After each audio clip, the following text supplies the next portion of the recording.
Alright, तो आज हमको थर्ड चैप्टर स्टार्ट करना है and third chapter is motion in a plane.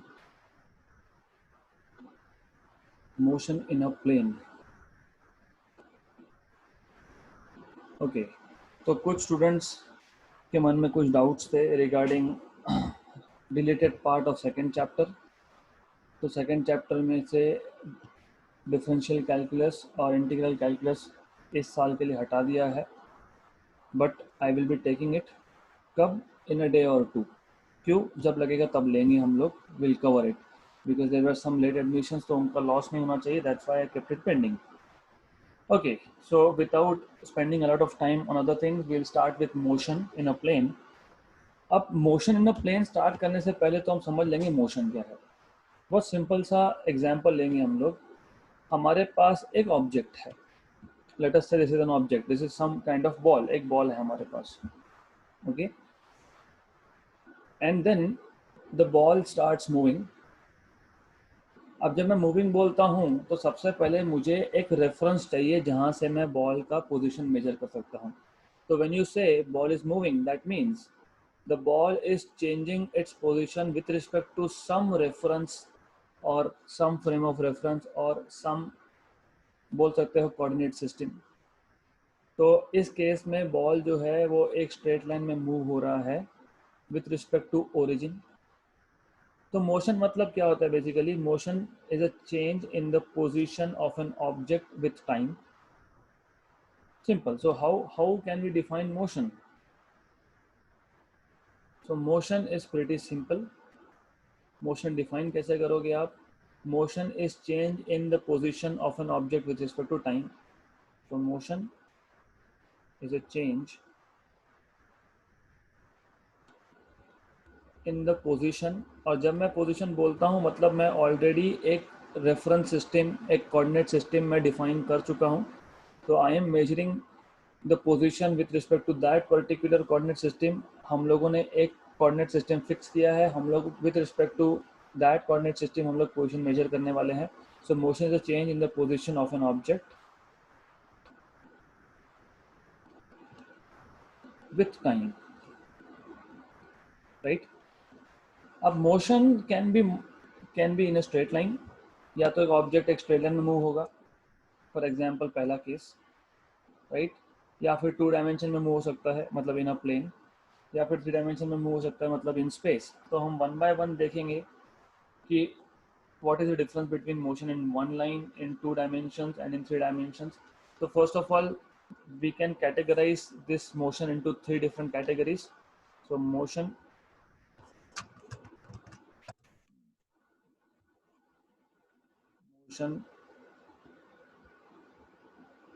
can be categorized as follows.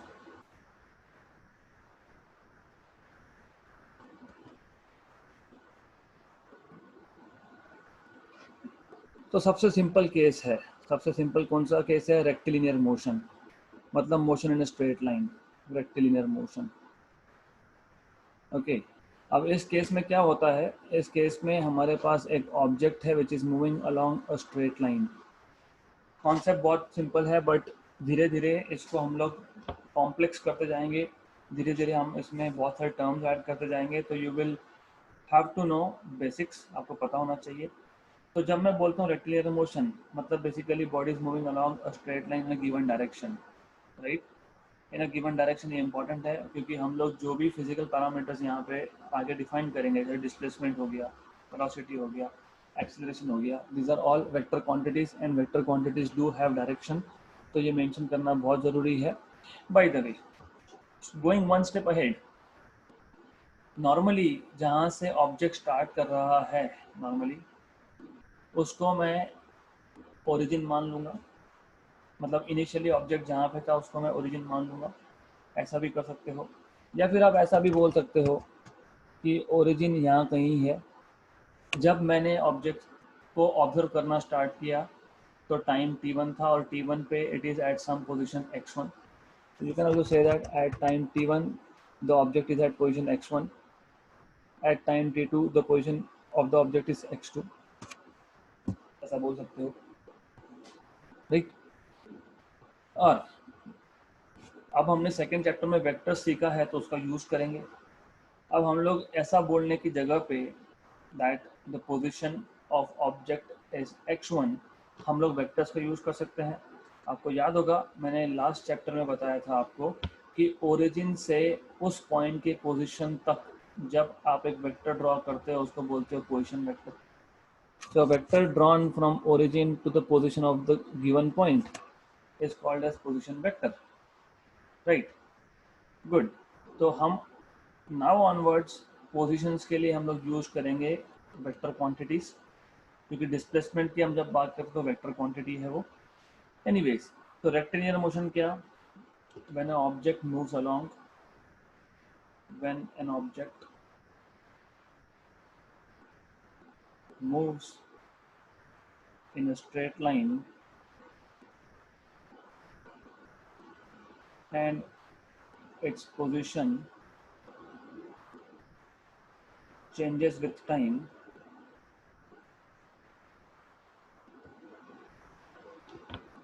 such a motion is called as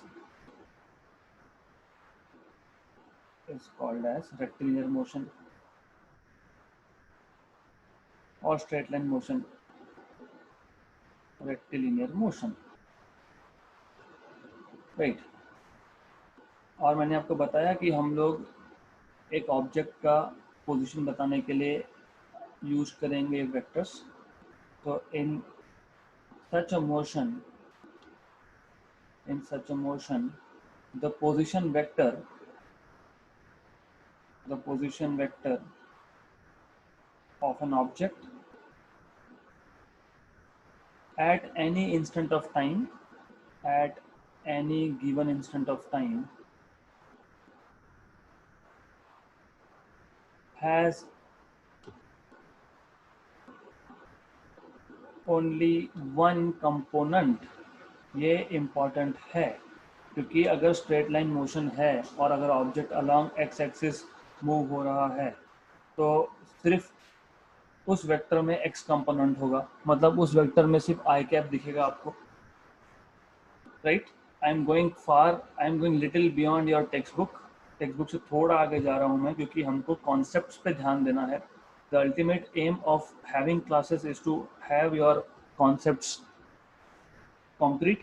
तो जब भी मैं रेक्टिलिनियर मोशन की बात करूंगा, मैं स्ट्रेट लाइन मोशन की बात करूंगा, तो नॉर्मली यहाँ पे एक ही कंपोनेंट होगा, ओके। अगर ऑब्जेक्ट एक्स एक्सिस के अलोंग जा रहा है तो एक्स कंपोनेंट होगा, अगर वाई एक्सिस के अलोंग है तो वो वाई कंपोनेंट होगा।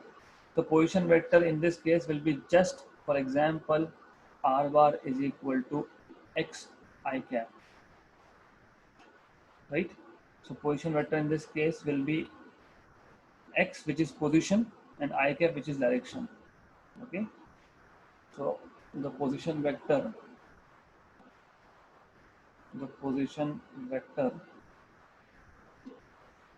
for such a motion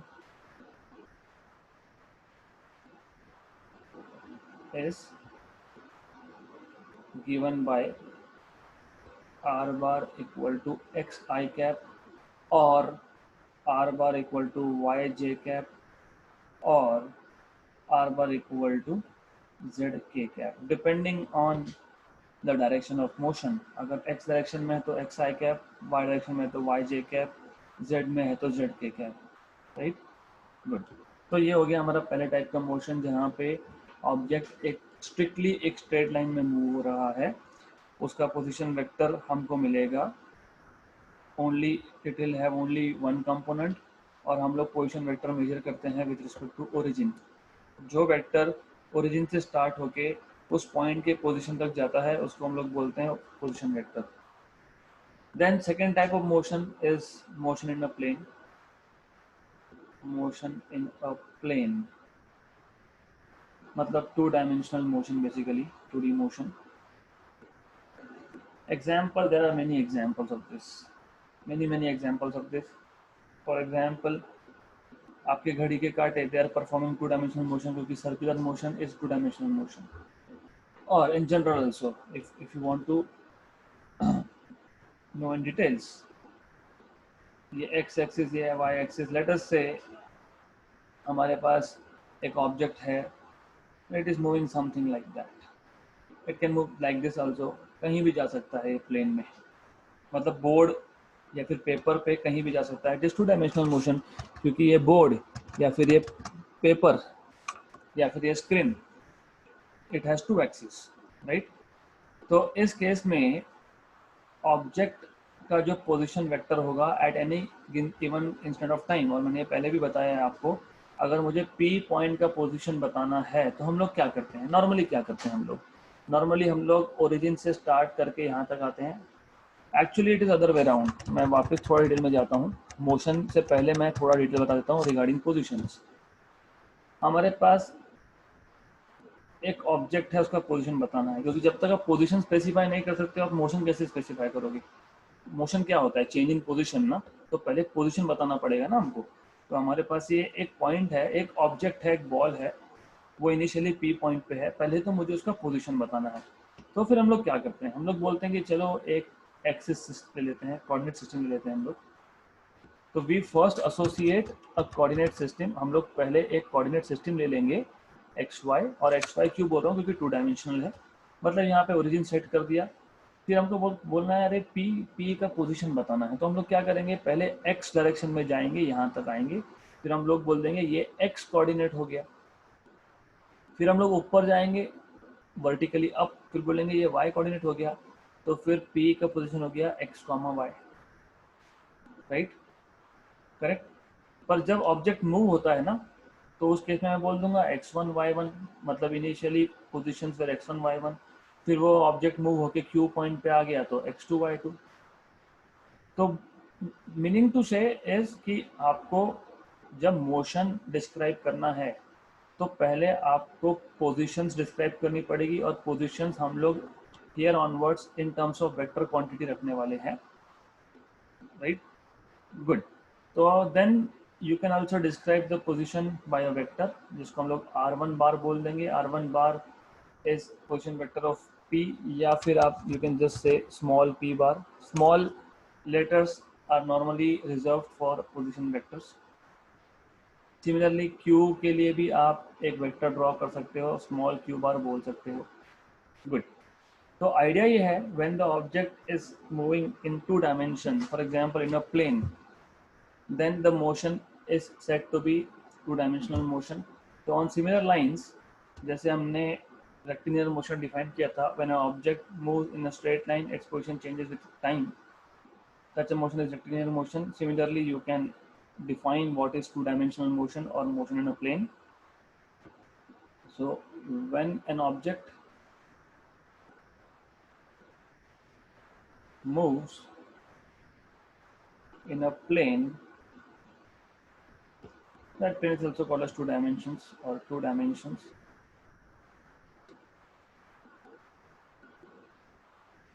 Its position vector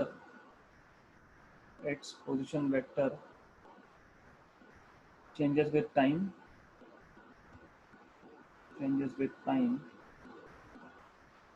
and the object is said to be performing two-dimensional motion, or simply the motion is called as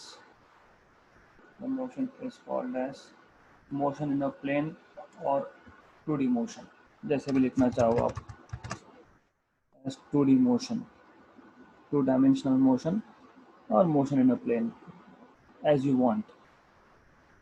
ये आपको exam में कोई नहीं पूछने वाला, so don't worry about how you are writing it, ये सिर्फ आपके अंडरस्टैंडिंग के लिए है, good.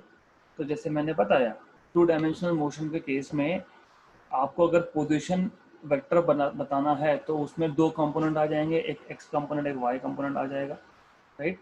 In such a motion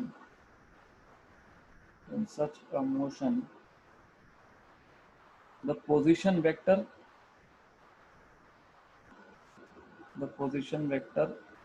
of object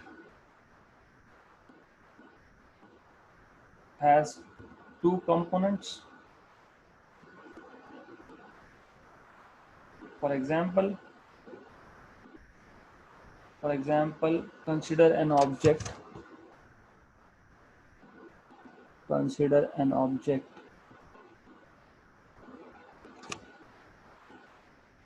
moving in xy plane, x comma y plane.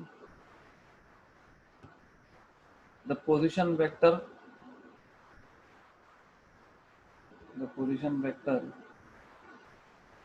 of such an object at any given instant of time, at any given instant of time is r bar is equal to x I cap plus y j cap. तो ये हो गया position vector of any object moving in two dimensional plane, right. अगर आपको दो objects move हो रहे हैं तो you can use, as I told you, small p bar small q bar notation तो आपके ऊपर डिपेंड करता है, राइट। तो हमको ऑलरेडी पता है कि टू डायमेंशनल मोशन में होगा तो आपके पास दो कंपोनेंट्स होंगे। Then the third type of motion is motion in three dimension in space. तो ये थोड़ा सा यहाँ पे ड्रॉ करना डिफिकल्ट है, but I will do it, क्योंकि हम लोग को पता है हमारे पास जो स्क्रीन है जिस पे आप अभी ये लेक्चर देख रहे हो, it is two dimensional. Two dimensional plane में थ्री डायमेंशनल मोशन दिखना थोड़ा डिफिकल्ट होता है, so I'll still try to do it in a simplest way. The third type is motion in three dimensions. Motion in three dimensions. Okay, so let us say हमारे पास एक object है, या फिर to make it more simple, I will take a cube. मेरे पास एक cubical box है. Let me draw a cubical box. So this is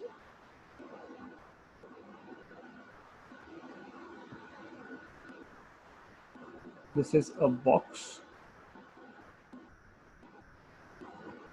और अगर इस बॉक्स के अंदर मैंने एक पार्टिकल ले लिया, फॉर एग्जाम्पल, अब सबसे पहला काम तो मैं एक्सिस एसोसिएट कर लूँगा, तो ये हो गया X axis, let's say this is Y axis and this is Z axis. तो for this given point with respect to origin हम लोग एक वेक्टर ड्रॉ कर सकते हैं। So this vector R bar here gives the position of that object at a given instant of time. तो जैसे आपने 1D मोशन डिफाइन किया है, जैसे आपने 2D मोशन डिफाइन किया, वैसे आप 3D भी कर सकते हो। When an object moves in space, 3 dimensions, its position vector changes with time and the motion is said to be 3-dimensional motion. So when an object moves in 3-dimensional space, for example in a cube, in a cubical box, as I have shown here, in a cubical box, its position vector, which is 3-dimensional quantity of course, changes with time, and the object is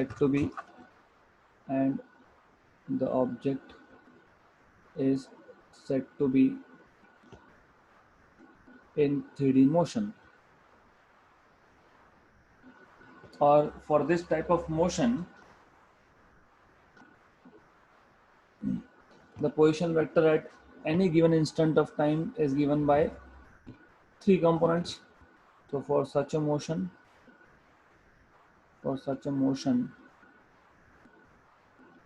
the position vector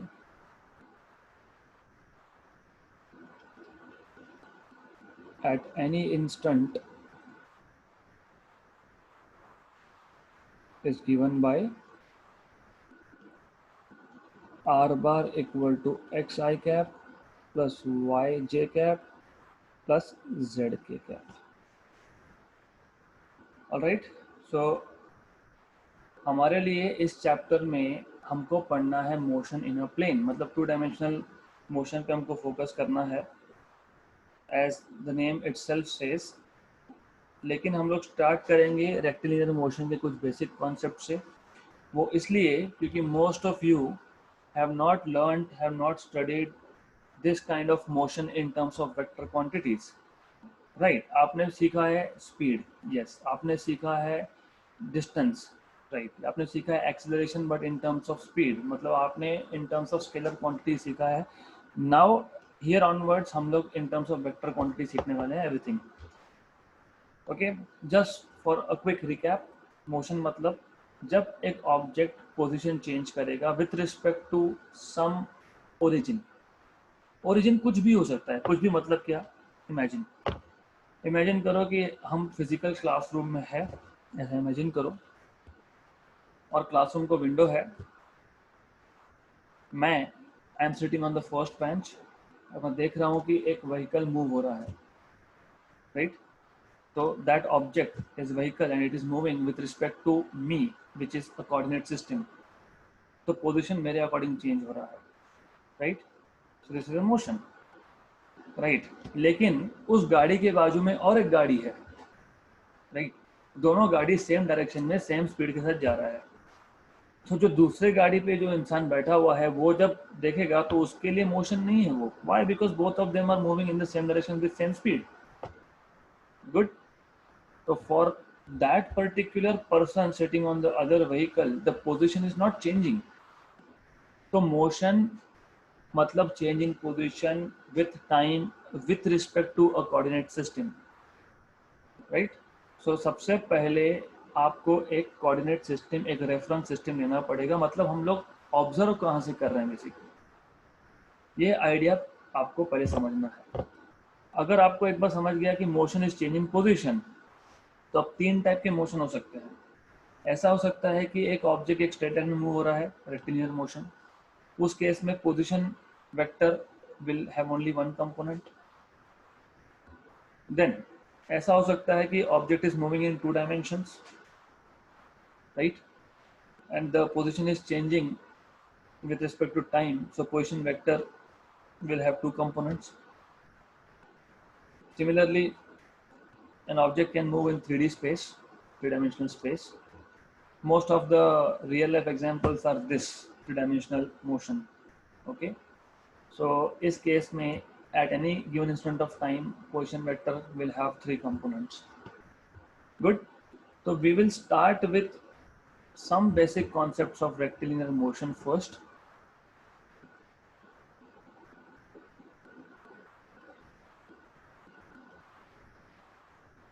और ये rectilinear motion के जो basic concept है, basic concept मतलब displacement क्या होता है, path length क्या होता है, एवरेज वेलोसिटी क्या होता है, एवरेज स्पीड क्या होता है, इंस्टेंटेनियस वेलोसिटी क्या होता है, इंस्टेंटेनियस स्पीड क्या होता है, सच कॉन्सेप्ट, ये सबको एक्सप्लेन करने के लिए overall what I will do is, मैं एक जनरल सिचुएशन कंसिडर कर लेता हूँ कि मेरे पास एक ऑब्जेक्ट है जो एक स्ट्रेट लाइन में मूव हो रहा है। So let us consider an object. So this object is basically moving in a straight line. So consider an object moving along a straight line,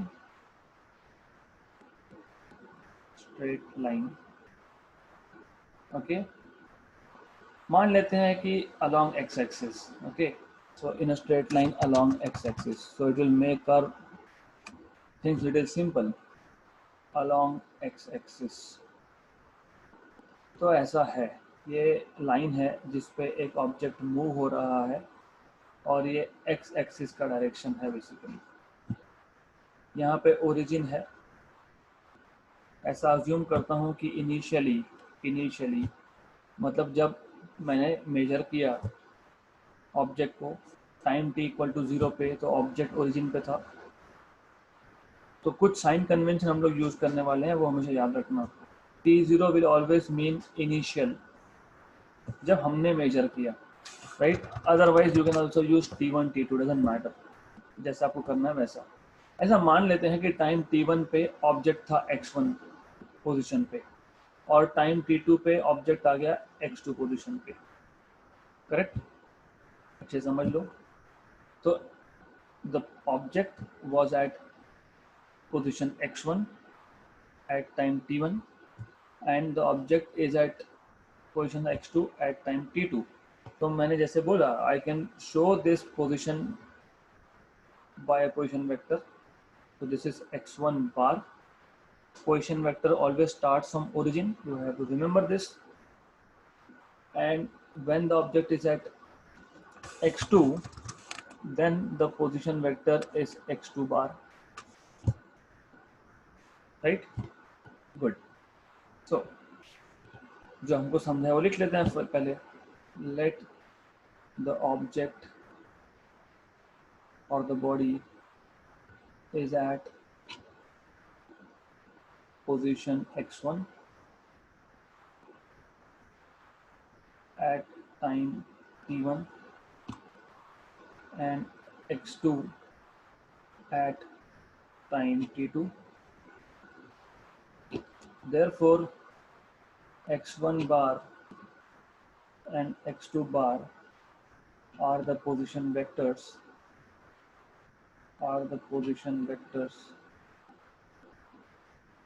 at time t1 and t2 respectively.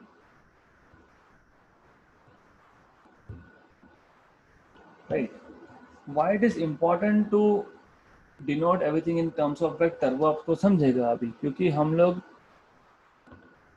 Rectilinear motion में सबसे पहला quantity जो हम लोग define करते हैं that is displacement.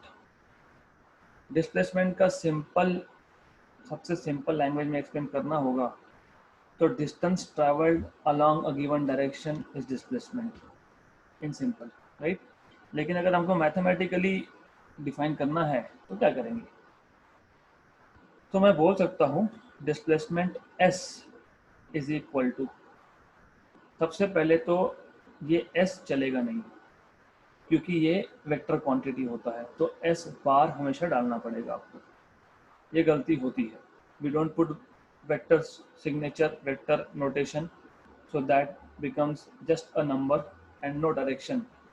तो वैसा नहीं चलेगा. First thing, delta x bar या तो एस बार या तो delta x bar. Delta x क्योंकि बॉडी का मोशन अलॉन्ग एक्स डायरेक्शन था और एक्स कोऑर्डिनेट चेंज हो रहा है, इसलिए डेल्टा एक्स. डेल्टा मतलब चेंज इन एक्स बार क्योंकि इन अ गिवन डायरेक्शन है. इसको हम डिफाइन कर देते हैं x2 bar minus x1 bar. So by definition, the displacement of the object between time t1 and t2 is the difference in the position vectors of an object at the two instances, right?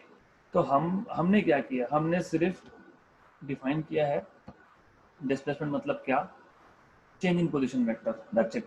That is by definition. Okay, so the displacement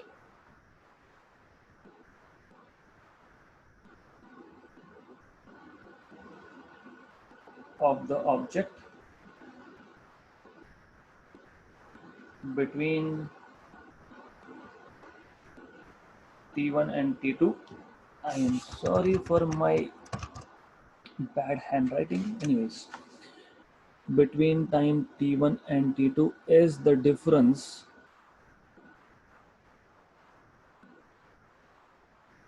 between the position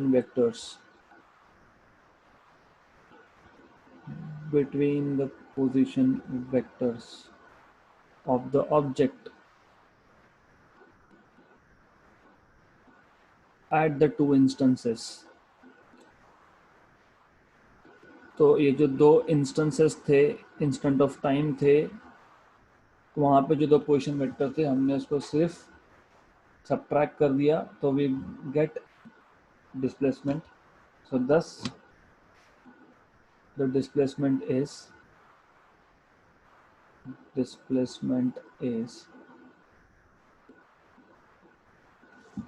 s bar equal to delta x bar which is x2 minus x1, right? But as I told you, ये तो vector quantity है तो इसमें magnitude और direction होना चाहिए. तो direction आपको यहीं पे दिख रहा है, it is along the line of motion.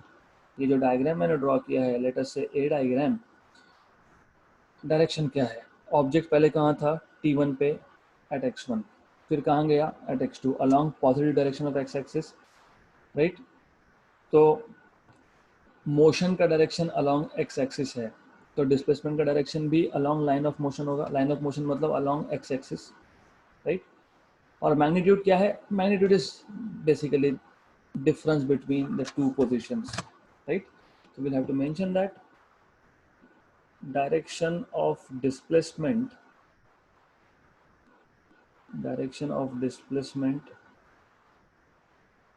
is along the line of motion, is along the line of motion of the object,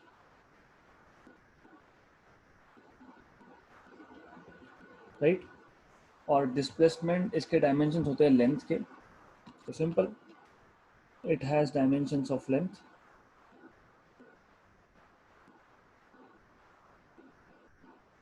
dimensions of length. अब एक एग्जांपल से हम लोग ले लेते हैं, let us take one example. मान लेते हैं कि हमारे पास ये ओरिजिन था, t1 टाइम पे ऑब्जेक्ट था 1 मीटर पे, t2 टाइम पे ऑब्जेक्ट आ गया 3 मीटर पे अलॉन्ग x एक्सिस, राइट। तो हमारे पास x1 की वैल्यू थी 1 मीटर, x2 की वैल्यू थी 3 मीटर। तो how do I write down displacement then, right. So for example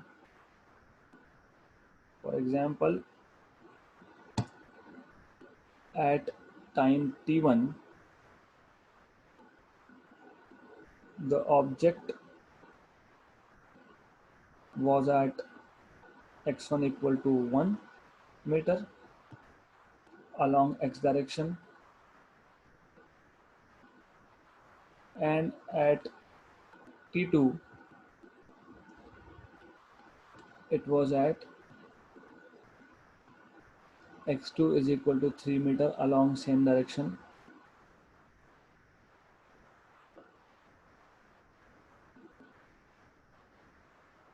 Then displacement s bar is nothing but, as I told you, x2 bar minus x1 bar.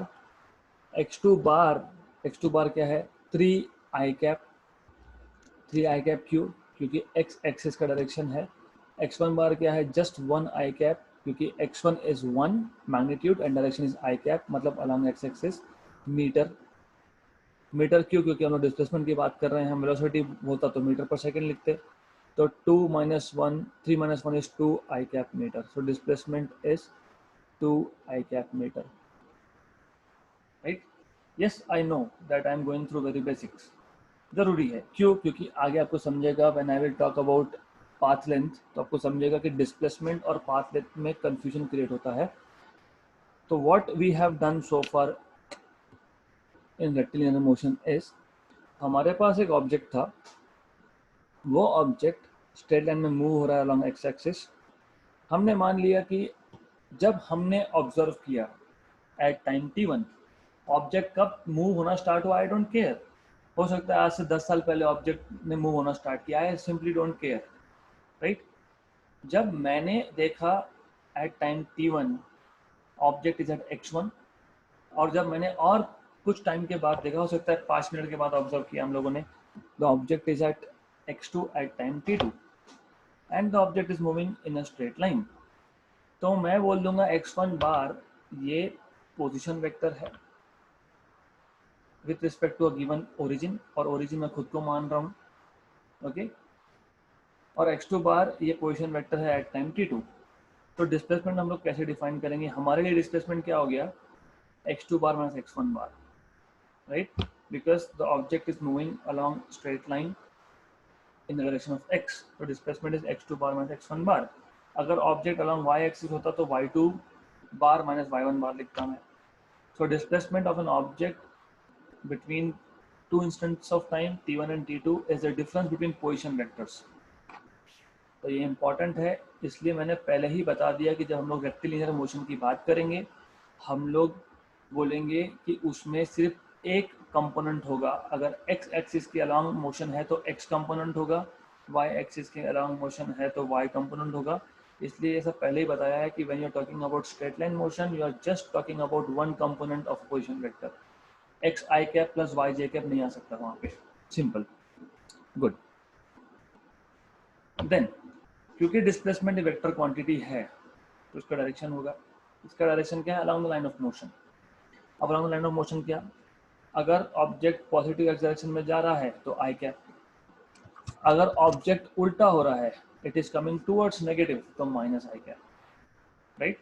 So it is along the line of motion, line of motion अगर along positive X है तो displacement will have the direction of I cap, अगर line of motion around negative X है तो displacement will have direction of minus I cap, right. And just for an example मैंने आपको एक condition दिया है, एक एग्जांपल दिया है जहाँ पे ऑब्जेक्ट टाइम t1 पे 1 मीटर पे था फ्रॉम ओरिजिन और टाइम t2 पे वो 3 मीटर पे था विद रिस्पेक्ट टू ओरिजिन, तो x1 bar was I cap and x2 bar was 3 I cap, so displacement will be 3 I cap minus I cap which is 2 I cap meter, right? So this is all about displacement. दूसरा चीज जो हमको देखना है that is path length, क्योंकि हम लोग क्या करेंगे, हम लोग डिस्प्लेसमेंट और पाथ लेंथ के ऊपर डिपेंडेंट, बेसिकली आपने सीखा ना डिराइव क्वांटिटीज, तो अगर मैंने डिस्प्लेसमेंट अपॉन टाइम ले लिया तो मुझे मिलता है वेलोसिटी, अगर मैंने डिस्टेंस मतलब पाथ लेंथ अपॉन टाइम ले लिया तो मुझे मिलता है स्पीड। आपको ऑलरेडी पता है कि quantities are of two types, fundamental and derive, और उसमें भी दो type, scalars and vectors. So if I want to have vector quantity which tells me rate of change of displacement, मतलब पोजीशन वेक्टर का rate of change क्या है, that is velocity. मुझे सिर्फ ये बताना है कि scalar quantity, in terms of scalar quantity लिखना है, what is total distance upon time, that becomes speed. तो मुझे पाथ लेंथ पहले डिफाइन करना पड़ेगा। अब मैं एक एग्जांपल देता हूं कि पाथ लेंथ और डिस्प्लेसमेंट में डिफरेंस क्या है, फिर हम लोग लिखेंगे कि what is path length. Okay, easy है।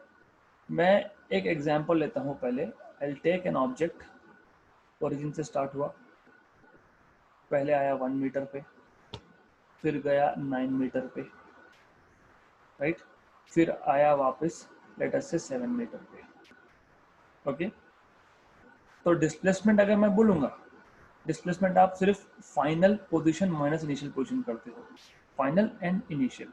इनिशियल क्या था 1 मीटर, फाइनल क्या है 7 मीटर, तो डिस्प्लेसमेंट इस बार क्या आएगा 7 I cap minus 1 I cap meter, that is 6 I cap meter. Sorry for this, okay, ये क्या हो रहा है इसको, just a minute, sometimes yeah, good enough, yes, so 6 I cap meter आ जाएगा ये, right. Final position vector minus initial position vector. But जब मैं टोटल डिस्टेंस या पाथ लेंथ की बात करता हूँ तो पाथ कितना कवर हुआ, ऑब्जेक्ट पहले 1 से गया 9 पे, मतलब 8 मीटर कवर किया है उसने, फिर वापस आया 7 पे, मतलब 8 + 2 10 मीटर कवर किया है उसने, राइट। तो path length is nothing but actual distance traveled by an object during its motion. So while talking about path length, we take into consideration total distance. While talking about displacement, we just take into consideration initial and final position along a given direction, right? Okay, तो अब पहले हम लोग path length को define कर देंगे and then we will see, we'll write an example indicating the difference between path length and displacement. But for the first, initially we should define what is path length. So path length is the actual distance or the total distance. Path length is the actual distance. I prefer this word total distance traveled by an object, traveled by an object during its motion, during its motion, right. As you know, it is a scalar quantity. It is a scalar quantity and has the dimensions of length तो displacement और path length दोनों length है. Anyways, you can take an example. For example,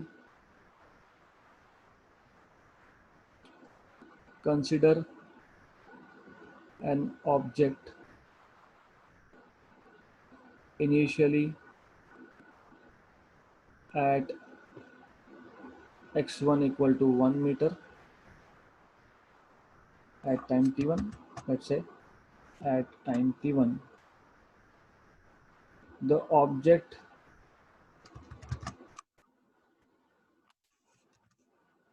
then goes to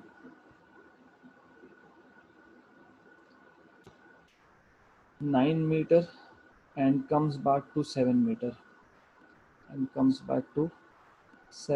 with respect to, of course, with respect to origin.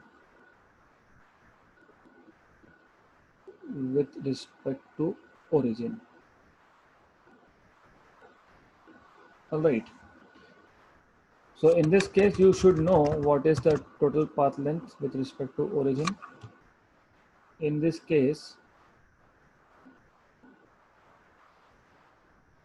path length is how much? पहले 1 से गया 9 पे, so 8 meter, so 9 minus 1 है ना, क्योंकि 1 से गया 9 पे, फिर उसके बाद गया वो at 7. So if I want to write it directly, so the path length is 8 meter plus 2 meter, that is equal to 10 meter in short, right? But displacement is, अब डिस्प्लेसमेंट आपको पता है कैसे निकालते हो आप. Displacement you just take into consideration final position and initial position in a given direction. But displacement is what? Final position क्या है 7 मीटर, इनिशियल क्या था 1 metre, so 6 I cap metre. Good enough. हमने एकदम सिंपल लैंग्वेज में उसको explain किया है, क्योंकि होता है ना अभी रियल लाइफ एग्जांपल लोगे तो आई मीन सॉरी टू से this, but when I was a student हम बोलते थे कि कुछ लोग रिका में होते हैं, ज़्यादा टाइम होता है उनके पास, वो यहाँ वहाँ घूमते रहते हैं. तो during those days I used to actually calculate कि इसका पाथ लेंथ कितना होगा और इसका डिस्प्लेसमेंट कितना होगा. तो on a funny note, displacement तो ज़ीरो ही होता था उसका. क्यों ज़ीरो होता था? वो बेचारा एक जगह से चालू करेगा, लेट अस से कॉलेज, गाड़ी होती थी उनके पास, जाएगा यहाँ पर चक्कर मारेगा. अगर कोई जैन सीनियर में एडमिशन ले रहे हो, sorry to mention that name in this lecture, so forget about it. If you're taking in some college, तो you will notice this, college के बाहर खड़े रहो, you will see this thing कि यहाँ से स्टार्ट करके वो एक पर्टिकुलर लोकेशन तक जाते हैं और वापस आते हैं, फिर जाते हैं फिर वापस आते हैं. तो आई ऑलवेज यूज टू से कि इन लोगों का बेचारों का डिस्प्लेसमेंट जीरो है, but path length is let us say 10 times of the distance between college and A point. So you will have to start thinking in terms of physics now. That was the only thing to tell you behind this example. Good. So that is sufficient for the day, and we'll continue with further concepts tomorrow.